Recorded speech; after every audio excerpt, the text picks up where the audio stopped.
What's up over here, man? J. Cole?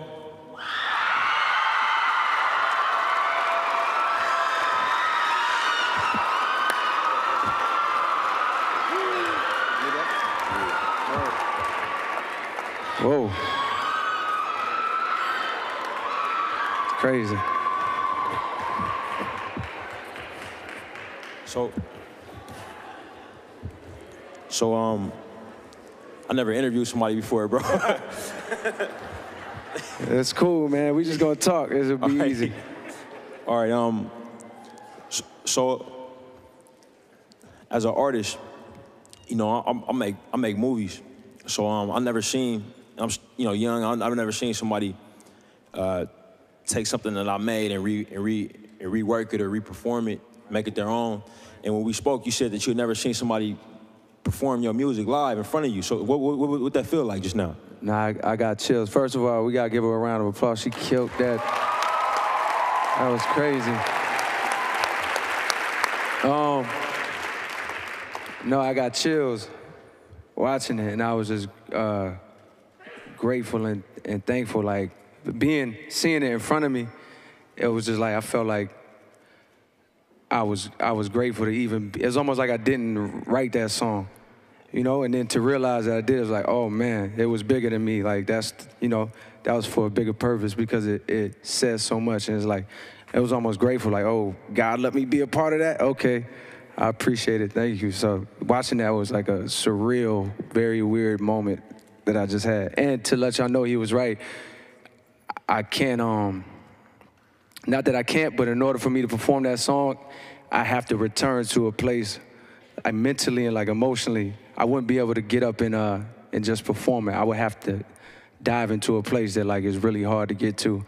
And she did way better than I could do anyway, so it's cool.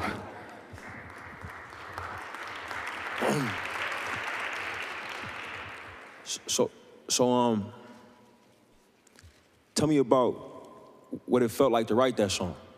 Just going back to that, because I made a film. I made a film that was based off of seeing video footage of somebody who looked like me being murdered from where I was from, and when you told me that you can't perform that song, I understand, because I can't watch that movie. I can't even hear it. Wow. You know what I mean?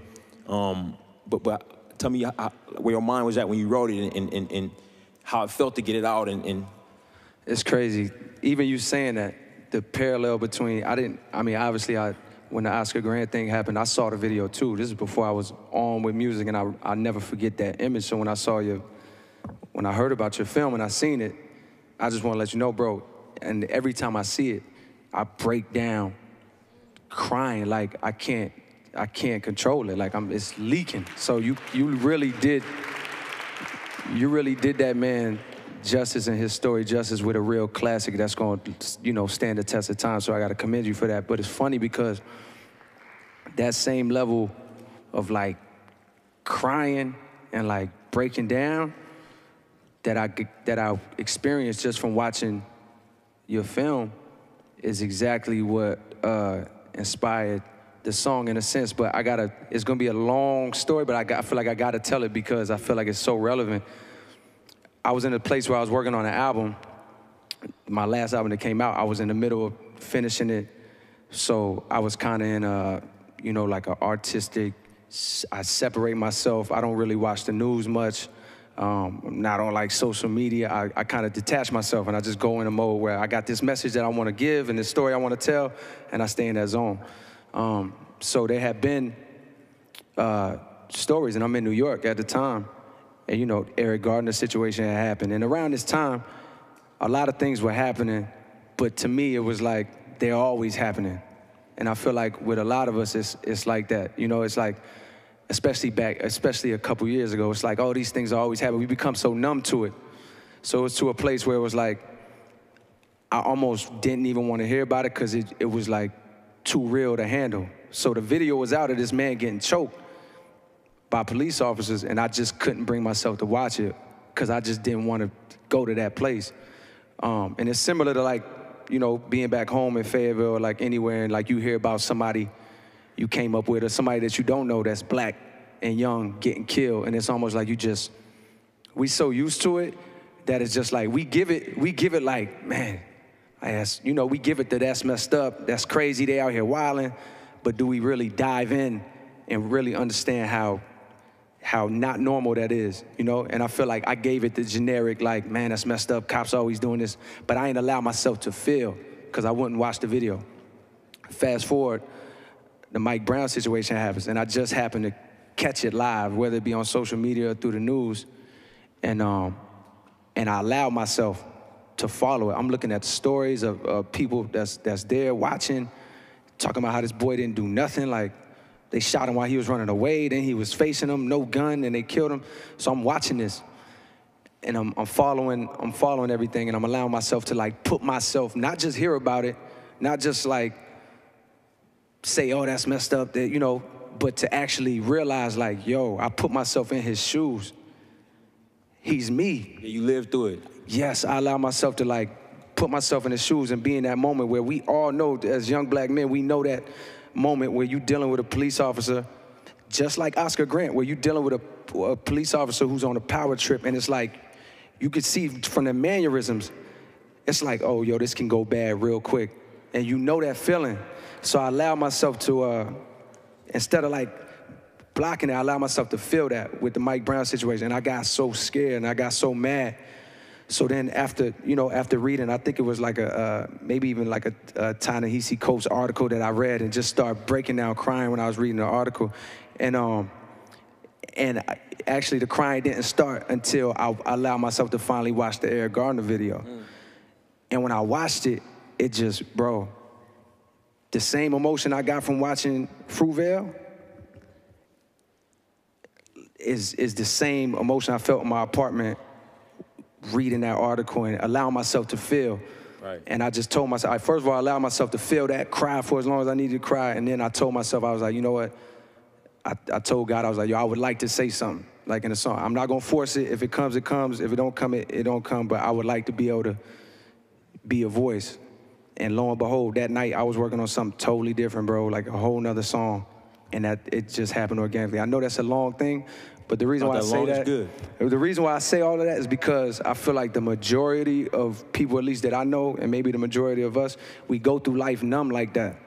It's a forced numbness. Yes. Yeah, it's a forced numbness. Like we don't even want to hear it or deal with it. No, it's interesting, bro, because like listening to your music lately, and I think a lot of music that's coming from black males in our generation is we getting more comfortable showing the pain that we live with every day. You know what I mean? It's becoming more comfortable to speak out. I think that you are there, Kendrick's there. You know what I mean? Like a lot of folks who if you'd have run the clock back to the '90s, where it was tougher to express the fact that, I'm having a hard time dealing with this. My friends, all my friends is locked up or dead. Like I went through that with the premiere for Creed. I'm with my fiance in a hotel, and it's MGM and Warner Brothers are like, man, give us your guest list, whoever you want to come to see the movie. You know what I'm saying? Like, and I was putting it off. And they're like, hey, send us your guest list. You know what I mean? What the hell's going on with your guest list? And I sat down with her in a hotel, and she's like, all right, who you want to come to see the movie? And we start writing down names, and then I run out of names. Because all my partners I grew up with who wanted to see the movie, they gone. You know what I'm saying? That's crazy.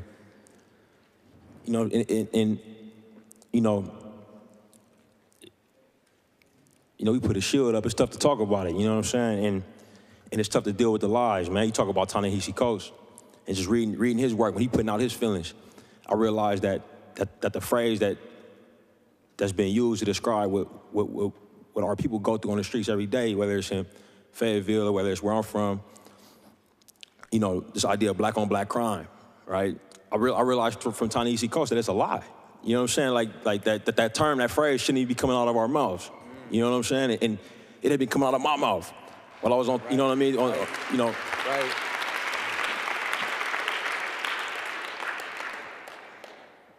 But I think just from artist to artist, you know what I'm saying? We work in different mediums, you know what I mean? But, I just gotta say thank you, bro. Like when you put your work out and you express what you're going through, it make me feel less like an alien, you know what I'm saying? That's crazy. That's crazy, bro. And I feel the same about you. Like, I'm looking at what you're doing. I mean, bro, from the moment I saw that movie, like, and then now to see what you're doing as you elevate and even take on bigger tasks, like, bro, you staying so true. It's so rare. I don't think it's ever happened, bro. Like, you got to think about it. First of all, you put together this. This is crazy. Bro. Nah, it's a group of us, bro. It's a group. It's a lot of us. Okay. It's a group, and much love to the group, but you asked me, you know what I mean? You reached out to me, like and I'm sure you went hard for a lot of other people, so like I'm just letting it be known, like, bro, you ascending to a new level and keeping it authentic. Hey, keep it 100. How many youngsters was here to see J. Cole? Hey, hold on, Mr. Belafonte said it, man. The movement was done by what? Teenagers, right? How many teenagers came because Cole was on the docket? So it ain't no me, bro. Like, it's us. You know what I'm saying? Like, it's us. I appreciate it. My point is that just to let you know, like, I think you're doing something that I don't think has been done before. Like, and I, you know, not in my generation. And you, it's a level of authenticity, bro. When I hear you talk, I'm like, I know this dude. They letting this dude make what's got, like, I wonder the same thing, you bro. You don't even gotta fake it. So, bro, I'm proud of you. And like, likewise, bro, it's us, bro. That's crazy, bro. You killing it. So how you doing for your flight? You good? Can you do one more question for you? Bro, I can do as many questions as you want. I'm straight. Delta's not tripping. I'm good. How they getting married change you, bro? Oh, what is that? See my man?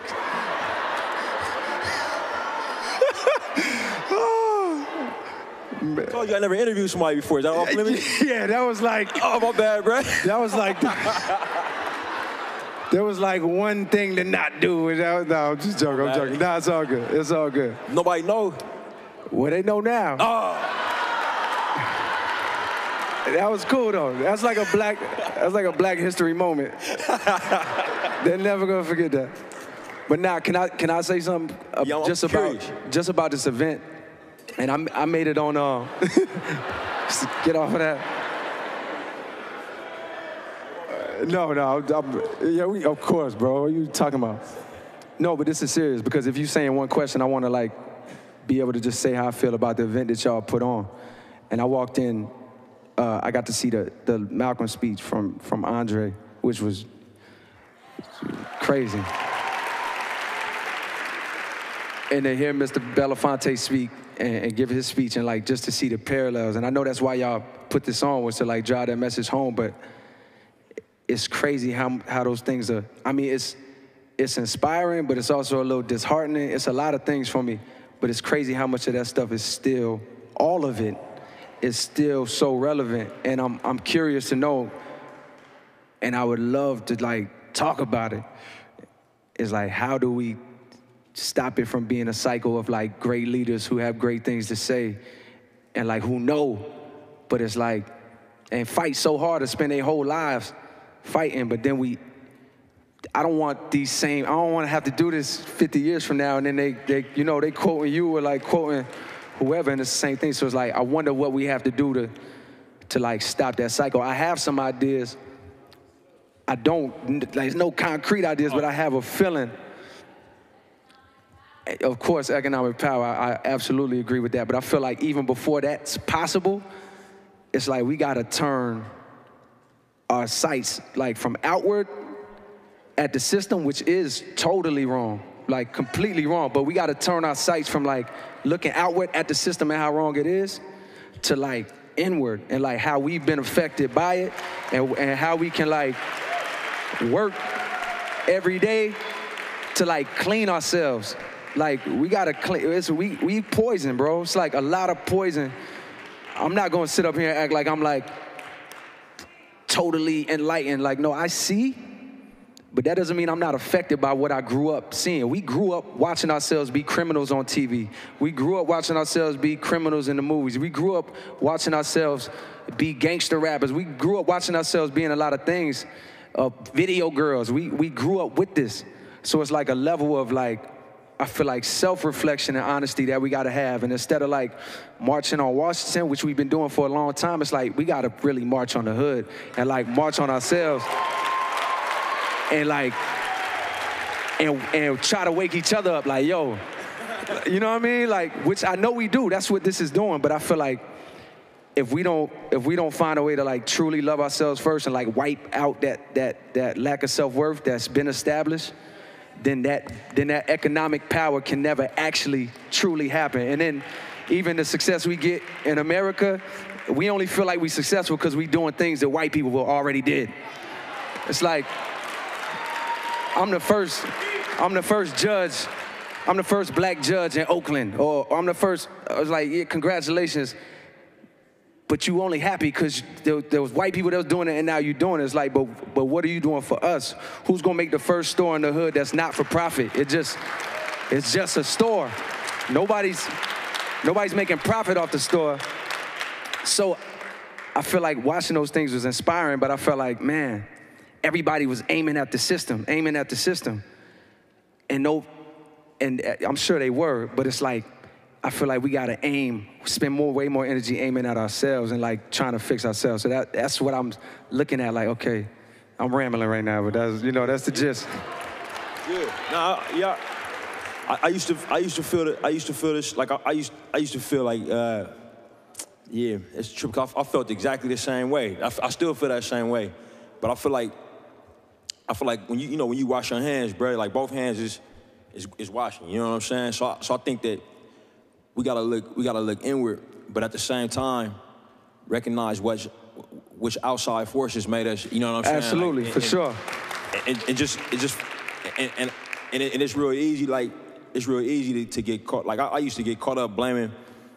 I used to blame like everything was like black on black crime. Like how can we be mad at police officers for shooting us if we shoot ourselves? Right? You hear this a lot, and a lot of times when you go to somebody else outside of the community and you say, hey, these people who we pay our tax dollars to fund their bullets and they change and they come in here and they kill our kids for no reason. And they say, hey, but you don't say nothing when all of the black kids is killing kids. You know what I mean? That's kind of like a trump card. That's the worst. That I used to use, a trump card that I used to take and accept. You know what I'm saying? I used to be like, oh man, you right.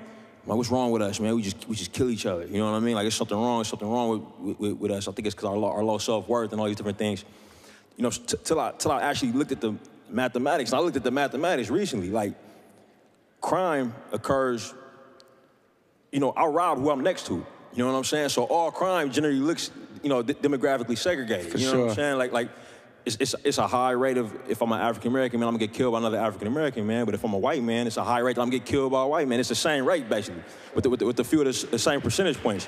But when it happens in a white community, nobody says, hey, what's up with all this white on white crime? So they just say, it was some violence, you know what I'm saying?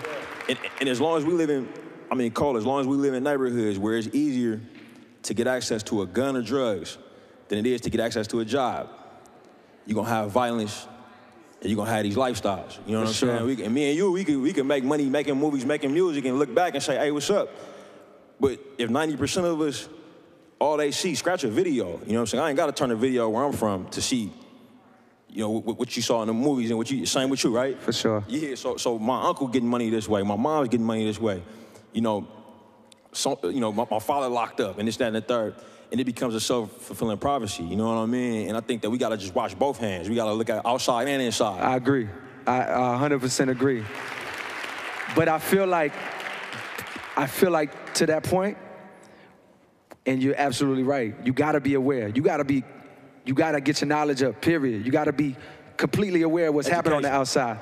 But I feel like if you do not master inside first, outside is a waste of time. Like, it is truly a waste of time. Because what's gonna happen when you change the system and you overthrow the system? You're still broken. You still broke. You broken inside. You're gonna end up repeating the same cycle. It happens over time in history, period. There's a revolution, new people take power, right, and then the same thing ends up happening. Why? Because those people that took power was poisoned by the same things that they grew up. So I absolutely agree with you, but I feel like if we had to choose one first, fix inside. Exactly. Don't be naive to what's going on into the system. Right. But it becomes so much more irrelevant once you start powering up yourself and in your community. It's like, well, we clicked up over here, and we all know, and we all loving each other. So it's like, I understand what you're saying, but I feel like that first, you can have this, and the outside will get fixed. Right. But you cannot fix the outside without fixing inside, because it's going to lead to disaster is what I think. You know what I mean? But I totally understand what you mean. Which y'all agree with you 100%. I just feel like we can fix the outside, like we can work on the outside and the inside at the same time. I agree with that, for sure, for sure. We need, by the way, I feel like, I just feel like this is healthy. Like, bro, this is two young black men having intelligent dialogue about what's actually happening right now. Like,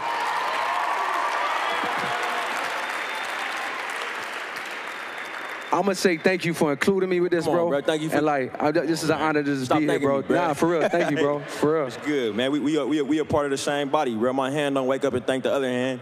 You just move. You know what I'm saying? So let's keep moving. You feel me? I'm